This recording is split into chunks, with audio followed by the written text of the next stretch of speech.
I am only Indian, not more. चलिए आते हैं अपने टॉपिक पे। कल आपको बंदर समुद्री तट वगैरह के बारे में बताए थे, हाँ? आज उसके आगे समझा देते हैं। आप भर लिए थे कि नहीं भरे थे सादा नक्शा में? भाई ये देखिए, ऑनलाइन में हम आपका सादा नक्शा तो चेक नहीं कर सकते, आपको ईमानदारी से भरना पड़ेगा। 1 रुपया प्रिंट करके लगा सकते हैं उसको। देखो भाई, अब हमें आपको समुद्री तट रेखा ये बताइए, यह रेखा क्या कहलाएगी? इस रेखा का नाम बताइए। इस रेखा का नाम क्या होगा? क्या कहलाएगी यह रेखा?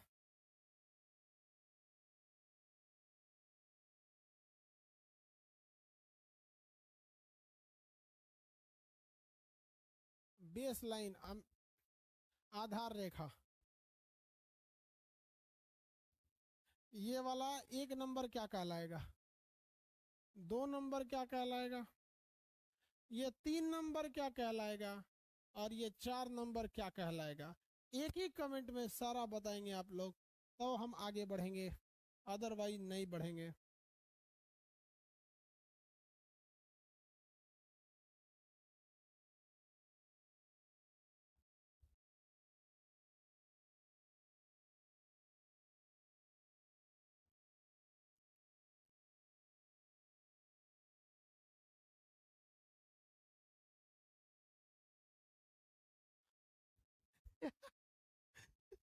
एक तो लिख रहा है सर, लिख रहा है कि सर हम बताते हैं, देखो लिखा है 12 24 200 हाई सी। ठीक है, लिखा है 12 24 200 हाई सी। ठीक है भाई। समुद्री सीमा, संलग्न क्षेत्र, अन्य अन्य आर्थिक क्षेत्र और उच्च सागर। अब हमें आपको समुद्री तट रेखाओं के बारे में बताना है। देखो भैया, ये जो तट रेखा है गुजरात का, मेनली ये नीचे वाला तट, ये गुजरात का ये तट कहलाता है काठियावाड़ तट। काठियावाड़ तट, गुजरात का ये तट क्या कहलाता है? काठियावाड़ तट। तट का नाम क्या है भैया? काठियावाड़ तट। सादे नक्शे में ऐसे ही भरेंगे आप लोग, और मटेरियल में भी लिखेंगे लोग। कितने नंबर पेज पे मटेरियल में है? पीडीएफ खोलिए।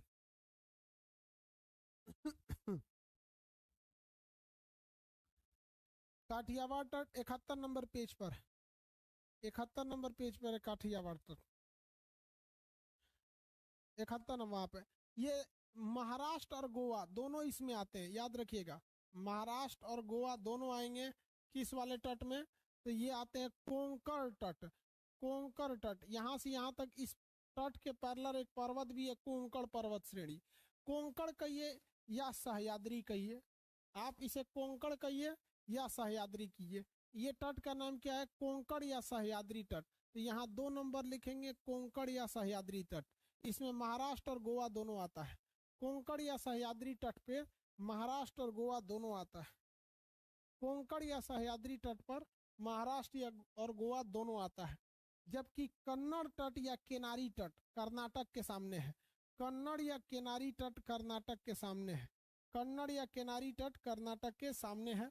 और केरल के तट को हम मालाबार तट कहते हैं। ये मसालों के लिए फेमस है। सबसे पहले मानसून जो आता है वो मालाबार तट पर आता है। ये केरल के सामने का तट है, मालाबार तट। मालाबार एक्सरसाइज भी होती है नौसेना का, भारत जापान अमेरिका ये सब नौसेना का मालाबार एक्सरसाइज भी करते हैं। समझ में आ गया कि नहीं आ गया?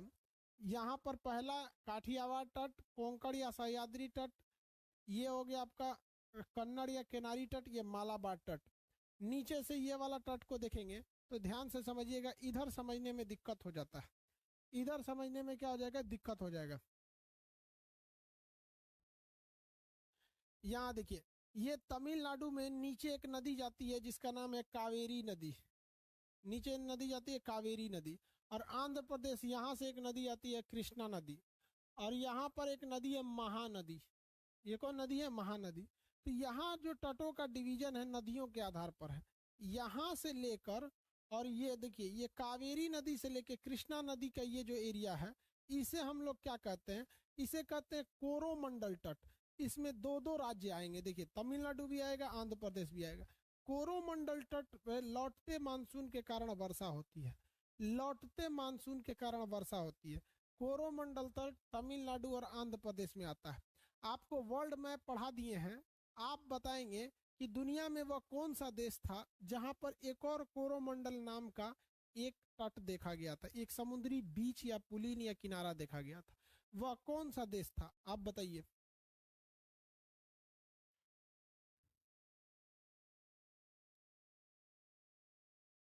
ऑस्ट्रेलिया गलत। New Zealand, very good. New Zealand, Saurabh Kumar, New Zealand, very good, सब लोग का सही, न्यूजीलैंड में। तो ये हो गया आपका कोरोमंडल तट। कोरोमंडल तट। अब ये जो नदी है, ये नदी है आपकी कृष्णा नदी।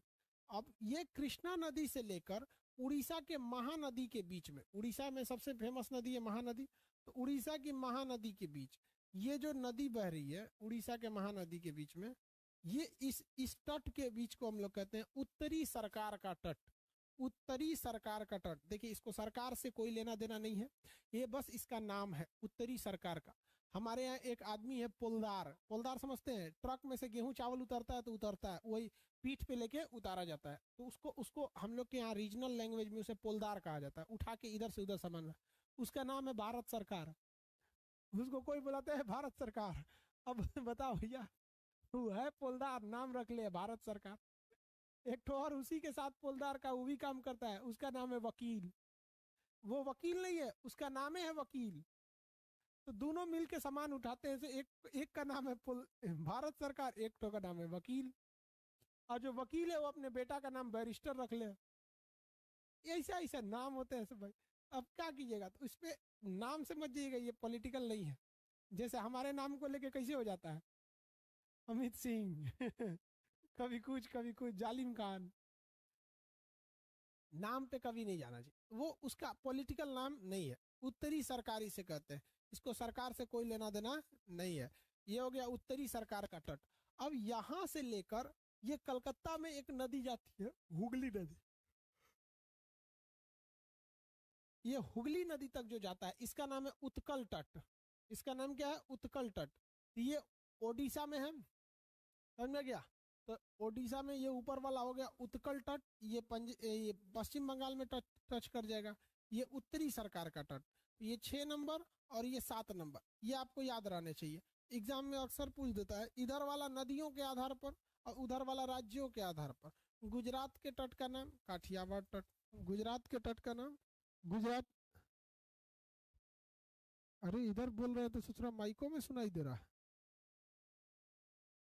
गुजरात के तट का नाम काठियावाड़ का तट।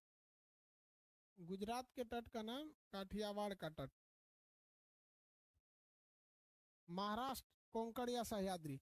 आप में से कितने लोग बता सकते हैं, इसको नक्शा को देख लीजिए ध्यान से, फिर हम आपसे सवाल पूछते हैं। ऐसे ही आपको सादे नक्शा में भरना है। ये नदी का नाम क्या हो जाएगा, के for Kaveri, K for Krishna, M for Mahanadi. M for Mahanadi, Mahanadi, M for Mahanadi. ये देख लिए। अब आपसे सवाल पूछते हैं।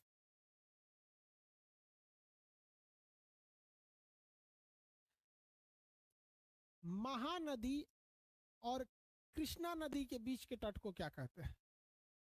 महानदी और कृष्णा नदी, महानदी और कृष्णा नदी, कृष्णा नदी के तट को क्या कहते हैं। महानदी और कृष्णा नदी के तट को क्या कहें। उत्तरी सरकार का तट, वेरी गुड, उत्तरी सरकार का तट। केरल के तट को क्या कहते हैं, केरल तट को क्या कहते हैं, वेरी गुड, मालाबार तट। मालाबार तट। किस तट पर ठंड के दिन में वर्षा होती है, कौन से तट पर ठंड के दिन में वर्षा होती है।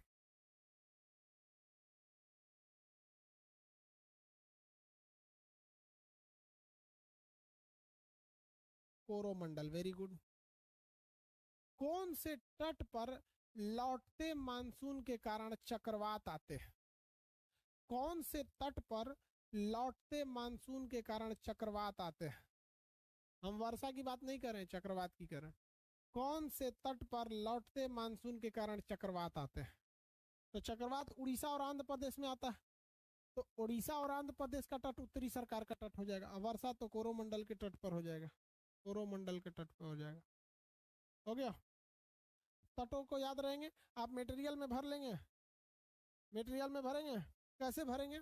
तो आपके पेज नंबर 71 पे जहाँ लिखा है कोरो काठियावाड़ तट, उसके आगे लिखेंगे गुजरात। कोंकण या सह्याद्री, उसके आगे लिखेंगे महाराष्ट्र प्लस गोवा, क्योंकि दोनों आते हैं। कन्नड़ या केनारी तट, उसके सामने लिखेंगे कर्नाटक। मालाबार तट के आगे क्या लिखेंगे? केरल। उसके बाद यहाँ कैसे लिखेंगे ध्यान से? कोरोमंडल तट। तो कोरोमंडल के तट के सामने लिखेंगे Tamil Nadu plus Andhra Pradesh, Tamil Nadu plus Andhra Pradesh, bracket में कावेरी से कृष्णा, कावेरी से कृष्णा। ठीक है, कावेरी से कृष्णा।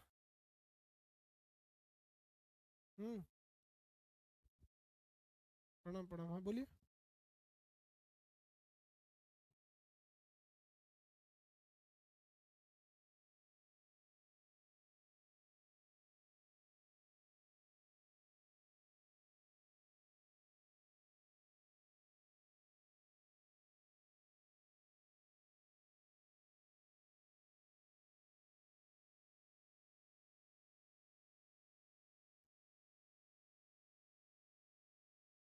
इसमें क्या भरेंगे?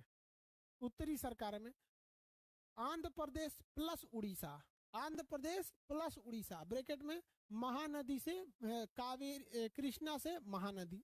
उसके बाद उत्तरी सरकार में क्या भरेंगे? सॉरी, उत्कल तट में ओडिशा प्लस पश्चिम बंगाल, ओडिशा प्लस पश्चिम बंगाल। ब्रैकेट में क्या लिखेंगे? तो ब्रैकेट में लिखेंगे महानदी और ये नदी का नाम क्या है भैया? हुगली नदी, महानदी और हुगली नदी, ये भरेंगे। ठीक है, चलिए। इसके बाद कौन सा टॉपिक है? तटों से याद रखिएगा सवाल आते हैं।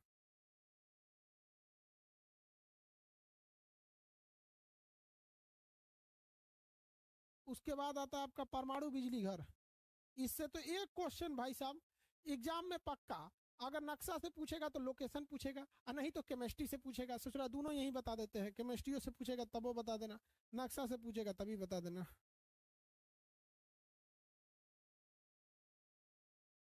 उसके बाद आपको बड़े बंदरगाह छोटे बंदरगाह बता देंगे। देखो भाई, परमाणु शक्ति गृह, न्यूक्लियर रिएक्टर।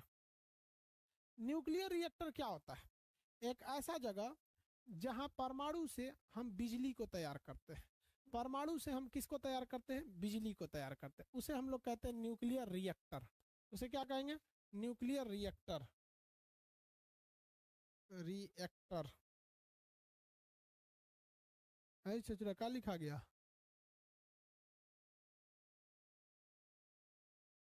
Nuclear reactor. सोचा न्यूक्लियर रिएक्टर आओ ना, यह रहा हमारा न्यूक्लियर रिएक्टर। ये बहुत खतरनाक होता है भाई, सीमेंट का इसका प्रतिरक्षा कवच वगैरह बनाना पड़ता है। न्यूक्लियर रिएक्टर बड़ी खतरनाक चीज होता है। इसके बारे में हम पढ़ते हैं, देखिए। न्यूक्लियर रिएक्टर होता है जो, ये इस शेप में होता है। इसके अंदर रिएक्शन वगैरह कराया जाता है। इसमें परमाणु बिजली को जलाया जाता है। अब जैसे आप कोयला जलाएंगे, तो आप कोयला जलाएंगे तो उससे एनर्जी निकलेगी। उससे आप भाप गर्म कर सकते हैं। उससे आप पानी को गर्म करके क्या बना सकते हैं? भाप बना सकते हैं। अब उस भाप में प्रेशर हो जाएगा। उस प्रेशर को किसी पंखा के सामने छोड़ दीजिए, पंखा नचने लगेगा। हो गया काम खत्म। सारा झमेला है ससुरा टरबाइन को नचाने के लिए। क्या है? टरबाइन को नचाने के लिए। बस उसी टरबाइन को नचाना है। Electric turbine, electric turbine.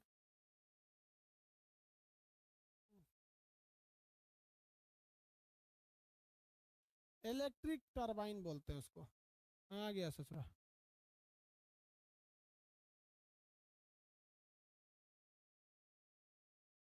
आ जाओ। ससुरा कहीं का नहीं आएगा।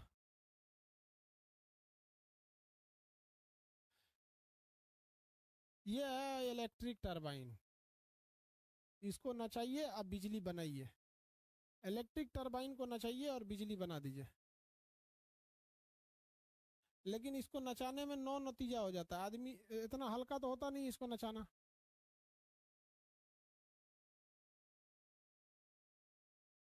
अरे आ ना रे ससुर तू नहीं।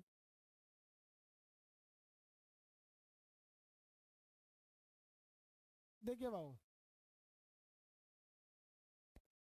ये जो इलेक्ट्रिक टरबाइन है इसको नचाना होता है, इसको नचाने से बिजली पैदा होती है। अब ये फिजिक्स में पढ़ाएंगे कि इसको टरबाइन को कैसे मैग्नेटिक फील्ड में नचाएंगे तो बिजली पैदा होगी। जनरेटर में भी यही काम होता है, बट जनरेटर में दो हिस्सा होता है। एक हिस्सा जो शांत रहता है वो टरबाइन वाला एरिया है, वहाँ आर्मरेचर घूम रहा होता है, और एक साइड में एक इंजन लगा होता है, वो इंजन डीजल से चलता है और पिस्टन को ऊपर नीचे करके फेंकते रहता है और इंजन को नचाते रहता है। लेकिन एक सिंपल सा टरबाइन आता है गैस टरबाइन, उसमें क्या होता है मतलब स्टीम टरबाइन में, जैसे ये देखिए ये टरबाइन है, इस टरबाइन में इसके अंदर ये वाली मशीन लगी हुई है, ये घूमने वाली। अगर हम इसमें से स्टीम भाप देंगे तो ये भाप इतना तेज अंदर जाएगा कि इसको नचाते हुए इधर से ये भाप निकल जाएगा, ये भाप निकल जाएगा। आपको भी पता है भाप में कितना प्रेशर होता है, भाप में बहुत भयानक प्रेशर होता है। बस यही सिस्टम लगा दिया जाता है आजकल। क्या किया जाता है कि हमें जरूरत है भाप बनाने की, हमें जरूरत है क्या बनाने की, भाप बनाने की। तो अब आप पेट्रोल जला के पानी खौलाइए, कोयला जला के खौलाइए, या किसी भी तरह से पानी खौला के आपको क्या बनाना है, भाप। और अगर वो भाप बन गया तो उसे एक क्या करिए, एक पाइप के रास्ते से घुमा के लाइए, इस टरबाइन में लाइए, टरबाइन नाच जाएगा। अब सबसे ज्यादा पावर किस में होता है भैया, न्यूक्लियर में होता है, परमाणु रिएक्टर में होता है। तो इसमें क्या किया जाता है, यूरेनियम को विस्फोट कराया जाता है, और जब यूरेनियम विस्फोट करती है तो उसके ऊपर पानी के बहुत बड़े बड़े पाइप रहते हैं, तो उससे जो एनर्जी निकलती है तो पाइप का पानी गर्म हो जाता है, और उस सारे पानी को एक मोटे पाइप में जोड़ दिया जाता है, तो भाप बन जाता है। उस भाप से हमें क्या नचाना होता है कि बिजली बनानी होती है, इससे बहुत पावरफुल बिजली बनती है न्यूक्लियर रिएक्टर में। इसमें किसका प्रयोग किया जाता है ईंधन के रूप में, यूरेनियम। यूरेनियम, यूरेनियम का प्रयोग किया जाता है। न्यूक्लियर रिएक्टर में कहेगा कि ईंधन का रूप में किसका प्रयोग किया जाता है, तो यूरेनियम का प्रयोग किया जाता है।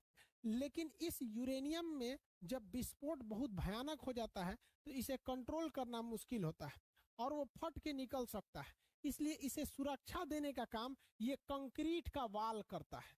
तो सुरक्षा का काम कौन करता है, सुरक्षा, सुरक्षा देने का काम कंक्रीट करता है, कंक्रीट, ये ढलैया। और जो विस्फोट भयानक हो रहा है उस विस्फोट को रोकना जरूरी है, ये बहुत भयानक धड़ाधड़ विस्फोट होता है, तो उस विस्फोट को कंट्रोल करने के लिए उसमें कैडमियम या बोरान का छड़ लगा दिया जाता है। तो जिस छड़ को हम नियंत्रक कहते हैं, क्या कहते हैं, नियंत्रक कहते हैं। ये नियंत्रक की छड़ किसके होती है, कैडमियम की, कैडमियम या बोरान की छड़ होती है, बोरान की छड़ लगी होती है। हम यहाँ लिखते जाते हैं अलग से। देखिए पहला सबसे बड़ा क्या लिखना है, ईंधन। ईंधन के रूप में किसका प्रयोग होगा, तो ईंधन के रूप में होगा यूरेनियम का, यूरेनियम। सुरक्षा के लिए किसका प्रयोग होगा, कंक्रीट का, कंक्रीट, सुरक्षा के लिए कंक्रीट का। अगर कहेंगे नियंत्रक के लिए, जो नियंत्रक के लिए कैडमियम या बोरान का छड़, कैडमियम या फिर बोरान का छड़, बोरान छड़। इस छड़ को लगा देंगे ना तो न्यूक्लियर रिएक्टर में जो इलेक्ट्रॉन, जो न्यूट्रॉन टूट रहे हैं आपस में, वो टूटना रुक जाते हैं। लेकिन परमाणु बम में ये छड़ नहीं लगाया जाता है, जिस वजह से वो भयानक विस्फोट कर जाता है। कभी कभी न्यूक्लियर रिएक्टर में ये छड़ न लग पाते हैं या रिएक्टर बहुत ब्लास्ट कंट्रोल के बाहर हो जाता है तो ब्लास्ट कर जाता है। ऐसा ब्लास्ट चेरनोबिल परमाणु दुर्घटना 1986 में हुआ था। चेरनोबिल परमाणु दुर्घटना बिजली घर था, लेकिन किसी बिजली घर से अगर आप बस ये कैडमियम या बोरान की छड़ हटा लेते हैं तो वो परमाणु बिजली घर जो विस्फोट कर करके और बॉयलर की पानी को गर्म करके बिजली बना रहा था, अब वो परमाणु बिजली घर ब्लास्ट कर जाएगा परमाणु बम की तरह। आप क्वेश्चन का आंसर दीजिए कि 1986 में हुआ चेरनोबिल परमाणु दुर्घटना किस देश में था, चेरनोबिल परमाणु दुर्घटना किस देश में हुआ था, आंसर चाहिए। चेरनोबिल परमाणु दुर्घटना किस देश में हुआ, यूक्रेन, वेरी गुड। देखिए जब, और ये साल कंटिन्यू चलता है, 2-2 साल तक ये बंद नहीं होता है ये रिएक्टर। तो इतना खतरनाक होता है कि 2-2 साल तक ससुरा बंद नहीं होता है, इतना लंबा इसे चलाया जाता है। तो इसे ठंडा रखने के लिए किसी ना किसी कूलेंट या फिर शीतलक की जरूरत होती है, शीतलक यानी कूलेंट की जरूरत होती है, शीतलक, शीतलक की जरूरत होती है, कूलेंट की तरफ में। तो कूलेंट द्रवित सोडियम डाला जाता है, द्रवित सोडियम, द्रवित सोडियम, द्रवित सोडियम का यूज किसमें किया जाता है? शीतलक के रूप में किया जाता है, द्रवित सोडियम के रूप में, शीतलक के रूप में इसे किया जाता है। समझ में आ गया? ये ठंडा हो जाए, क्योंकि न्यूक्लियर रिएक्टर में विस्फोट बड़ी तेजी से हो रहा होता है। इस विस्फोट को कम करने के लिए हमें नियंत्रक छड़ लगा देते हैं, तो ये विस्फोट रुक जाता है या कंट्रोल हो जाता है। और इसकी हीट को रोकने के लिए द्रवित सोडियम लगते हैं। लेकिन विस्फोट जो है वो धीमा हो, विस्फोट के स्पीड को धीमा करने के लिए मॉडरेटर का प्रयोग करते हैं। किसका प्रयोग करते हैं? मॉडरेटर का प्रयोग करते हैं, जिसे हम लोग कहते हैं लोग मंदक। मंदक क्या करता है? स्पीड को कम करता है। तो मंदक के रूप में स्पीड को कम करने के लिए हम किसका प्रयोग करते हैं? मंदक के रूप में। तो मंदक के रूप में हम दो चीजों का प्रयोग कर सकते हैं। या तो हम किसका प्रयोग करेंगे? ग्रेफाइट का। किसका प्रयोग? ग्रेफाइट का। या फिर हम किसका प्रयोग करेंगे? भारी जल, D2O, भारी जल, भारी जल, इसे भारी जल कहते हैं। दो चीज का प्रयोग कर सकते हैं। अगर आप इसका यूज करते हैं तो न्यूक्लियर रिएक्टर की जो स्पीड होती है, जो विस्फोट की स्पीड होती है, वो धीमी हो जाती है, क्योंकि बहुत तेजी के स्पीड से विस्फोट करेगा तो भयानक घटना हो सकती है। तो इसको नियंत्रित करने के लिए, स्पीड कम करने के लिए हम किसका प्रयोग करते हैं? मंदक के रूप में ग्रेफाइट। जहां ग्रेफाइट का यूज होता है उसे हम कहते हैं पाइल, और जहां पर भारी जल का प्रयोग होता है उसे कहते हैं स्विमिंग पूल। उसे क्या कहेंगे? स्विमिंग पूल कहते हैं, स्विमिंग पूल। वह रिएक्टर जिसमें न्यूट्रॉनों के स्पीड को कम करने के लिए अर्थात मंदक के रूप में ग्रेफाइट का प्रयोग होता है उसे पाइल कहा जाता है। जिसमें भारी जल का प्रयोग होता है उसे स्विमिंग पूल कहा जाता है। अमूमन क्वेश्चन पूछता है परमाणु पाइल में किसका प्रयोग होता है? तो परमाणु पाइल में आपके ऑप्शन नंबर बी पर लिखा होता है ग्रेफाइट का प्रयोग होता है। परमाणु पाइल में हमें ग्रेफाइट का यूज मंदक के रूप में करते हैं। नियंत्रक के रूप में हम किसे करते हैं? तो नियंत्रक एक छड़ होता है जो रिएक्शन के स्पीड को बहुत कम या फिर रोक देता है। तो कंट्रोलर या नियंत्रक के रूप में हम कैडमियम या बोरॉन की छड़ का प्रयोग करते हैं। ये रिएक्टर गर्म ना हो जाए, इसे ठंडा या शीतल या कूलेंट के रूप में हम द्रवित सोडियम का प्रयोग करते हैं। इसको बाहरी दीवारों को सुरक्षा देने के लिए कि कहीं ये सारा सिस्टम खराब मत हो जाए, इसे विस्फोट से रोकने के लिए ऊपर मोटी कंक्रीट की चादर लगाई रहती है, ढलैया किया रहता है, लेकिन ये तोड़ के निकल जाता है। उसको भी भयानक रेडिएशन होता है, अगर ये दुर्घटना हो गई तो बहुते लोगों की जान ले जाएगी। तो ये केमिस्ट्री का कंसेप्चुअल था। समझ में आ गया कि नहीं आ गया? आगे बढ़े। मॉडरेटर और नियंत्रक में क्या अंतर है समझिए ध्यान से, सुनिए। नियंत्रक जो होता है ये रिएक्शन को रोक देता है, रिएक्शन को रोक देता है। मतलब जो रिएक्शन हो रहा है ना, धड़ धड़ इधर मार रहा है इधर मार रहा है, इसको कम कर देता है। और जो मंदक होता है ये रिएक्शन को कम नहीं करता है, रिएक्शन की स्पीड को रोकता है। जैसे देखिए हम दो फाइट मार रहे हैं ना, धड़ धड़ धड़ धड़ दो फाइट मार रहे हैं। अगर आप हमको नियंत्रक लगाएंगे यानी कंट्रोलर लगाएंगे तो दो फाइट की जगह एक के फाइट मारेंगे, दो फाइट की जगह एक के फाइट मारेंगे, क्योंकि कंट्रोल कर दिया।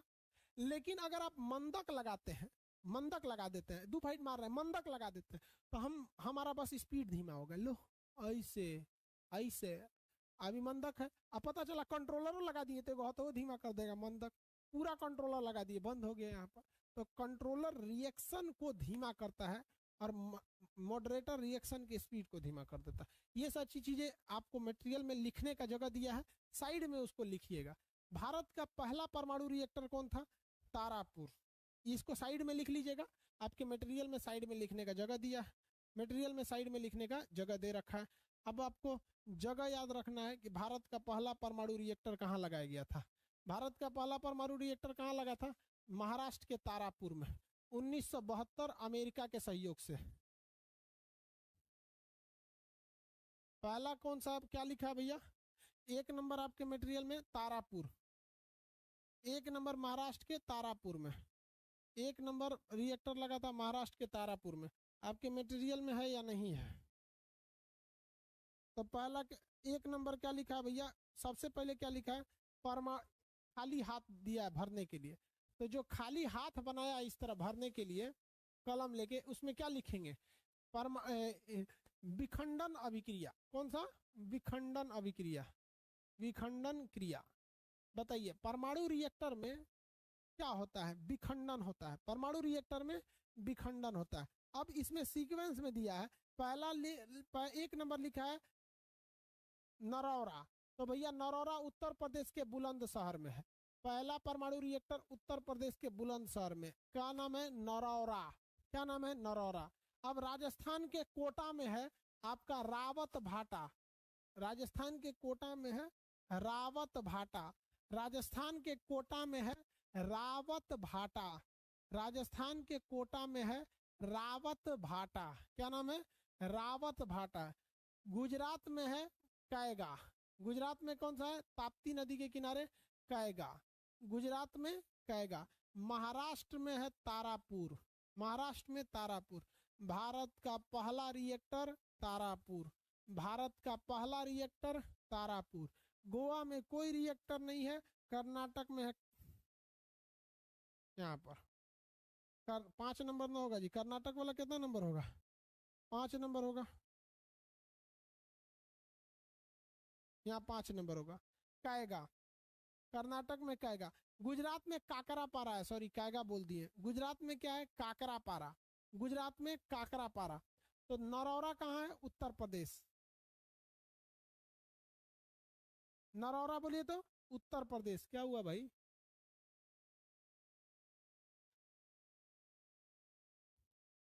कैगा कर्नाटक में। कैगा कर्नाटक में।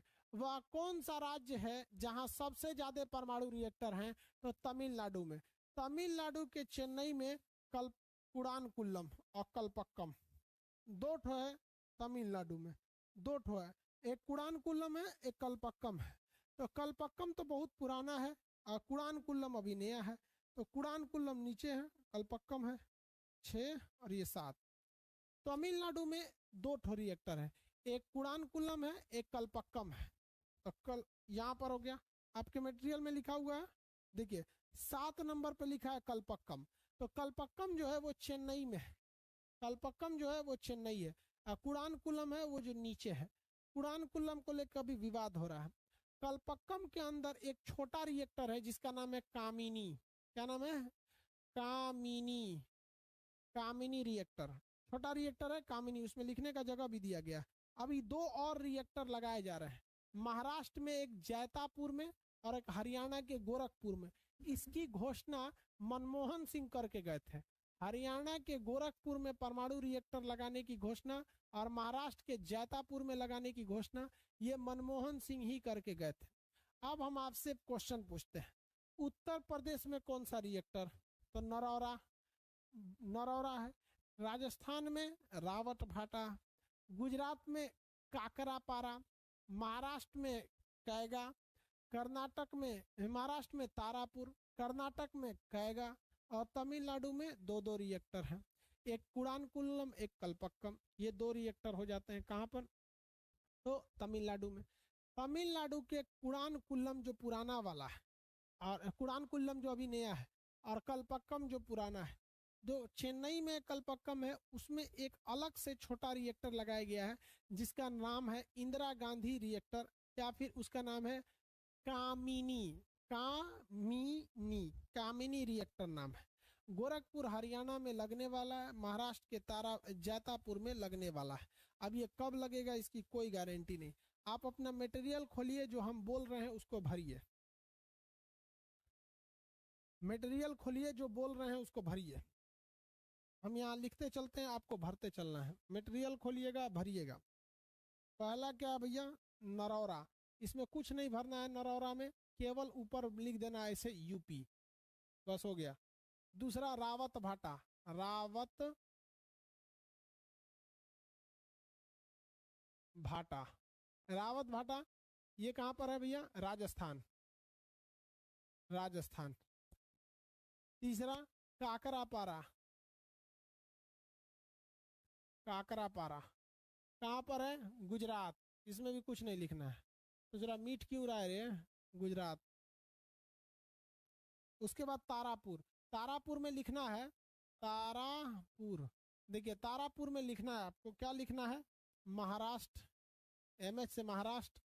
1972 1972 भारत का प्रथम, भारत में फर्स्ट था। किसके सहयोग से? यूएस के सहयोग से। किसके सहयोग से इसे बनाया गया था? यूएसए के सहयोग से बनाया गया था। यूएसए के सहयोग से बनाया गया था। उसके नीचे क्या है? कैगा। कैगा में कर्नाटक लिख लेना और कुछ नहीं। 5 नंबर कैगा। कैगा में क्या लिखना है? कर्नाटक। कर्नाटक। उसके बाद 6 नंबर क्या है? कुडानकुल्लम। कुडानकुल्लम तमिलनाडु। तमिलनाडु। 7 नंबर कलपक्कम। कलपक्कम भी तमिलनाडु में ही है, तमिल में ही है। बट याद रखेंगे ये स्पेशली पूछता है चेन्नई में है। इसमें 2 छोटे रिएक्टर हैं। एक का नाम है इंदिरा गांधी, इंदिरा गांधी रिएक्टर। इसी का नाम दूसरा है कामिनी। इसका नाम कामिनी है। इसको भर लेंगे लाइनिंग के इस साइड में, और लाइन जो खींचा हुआ है लाइन के दूसरे साइड में ये भर लेंगे, जिससे क्वेश्चन आता है ईंधन वगैरह से। ईंधन वगैरह से। भारत का पहला रिएक्टर तारापुर। भारत का पहला रिएक्टर तारापुर। भरिए भरिए भरिए भरिए इसको। भर लेंगे ना सर जी? स्पीड बबुआ, स्पीड के लिए बोले हैं। इसे सोच डेवलपर लोग क्या करता है, लोग समझ में नहीं आता। अब उसे सोच स्क्रीन गर्मा गया, वो लिख रहे हैं तो आधा मिट जा रहा है। आगे आपका है बंदरगाह, और बंदरगाह के बाद है छोटे बंदरगाह।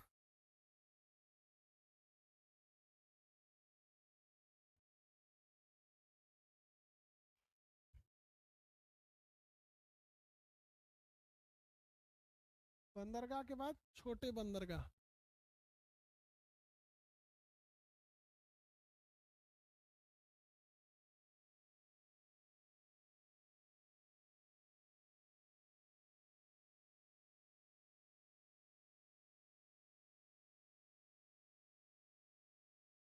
कर लिए बाबू? ये स्क्रीन गर्म हो गया है ससुरा। आज इस पे चलाएंगे तो बंद हो जाएगा वो, इसलिए आज के लिए इतना ही रहने देते हैं। कल पढ़ाएंगे टाइम से 10 बजे। ससुरा 2 बज गया है, इसका स्क्रीन गर्म हो गया।